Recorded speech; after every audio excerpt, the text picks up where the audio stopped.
Designing a questionnaire. There are 5 steps to designing a questionnaire. Define the problem, plan how the survey will be administered, write the questionnaire, desk check, pilot survey. It can be tempting to leap straight to step 3 and also to miss out steps 4 and 5, but this will result in a substandard questionnaire and poor data. Helen sells choconutties. She has asked us to help her design a questionnaire to help her develop a new product. We will use this as an example to illustrate the steps. Step 1. Define the problem. We can do this by answering these questions. What is the purpose of the questionnaire? This is important whether we are working for someone else or for ourselves. Who is the target population? In other words, who would we like to ask if we could ask everyone who matters? What is the information going to be used for? What exactly do you want to find out? Think about what are possible sources of variation. The purpose statement for Helen is: Helen is planning to introduce a new chocolate product. She wants to find out what type of chocolate product is most likely to be successful in the market. Helen is most interested in attracting new customers, so the target population is people who don't already buy choconutties but do buy chocolate. The information will be used to help Helen develop new chocolate products. Helen wants to know specifically what chocolate fillings are popular and which kind of chocolate is preferred by people who spend a lot on chocolate. Helen thinks there may be variation in chocolate preference between men and women and wishes to design specifically to each market, so we'll need to ask if the respondent is male or female. Step 2. Plan how the survey will be administered. We can choose between phone, personal interview, written or online questionnaire.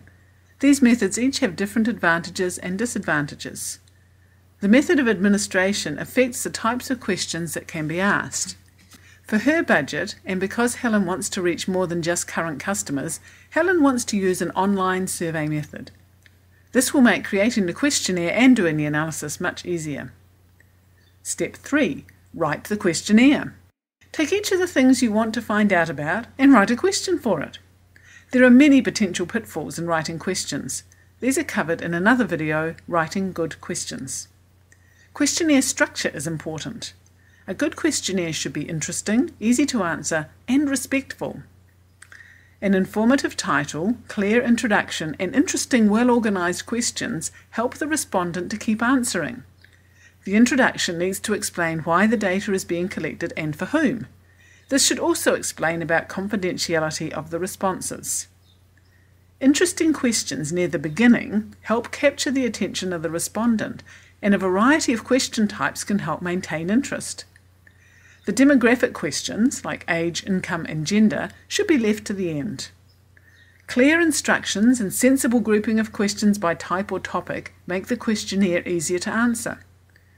A questionnaire must be ethical. You must be careful not to ask questions on sensitive subjects without getting proper ethical approval or advice. Be respectful of the person's time by only including relevant questions, and say thank you at the end.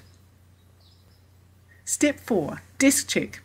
Look at your questionnaire as if you were seeing it for the first time. Read the instructions and fill out the answers.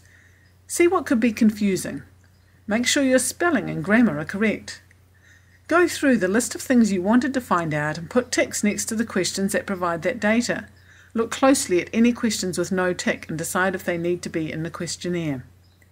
Consider how you would record the responses. Generally, you make a table or spreadsheet with a row for each person and a column for each question. Check to see that your questionnaire is easy to code like this. Because Helen is using an online survey provider, much of this will be done for us. Now use what you found out from your desk check to correct your questionnaire. Ready for Step 5, Pilot Survey. This is where you get some people to answer your questionnaire. These responses will not form part of the actual survey.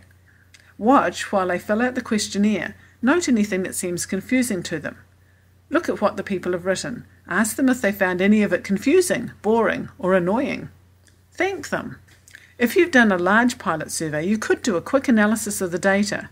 See if there are any questions that several people answer other to. This might mean that you need to add another response alternative in that question.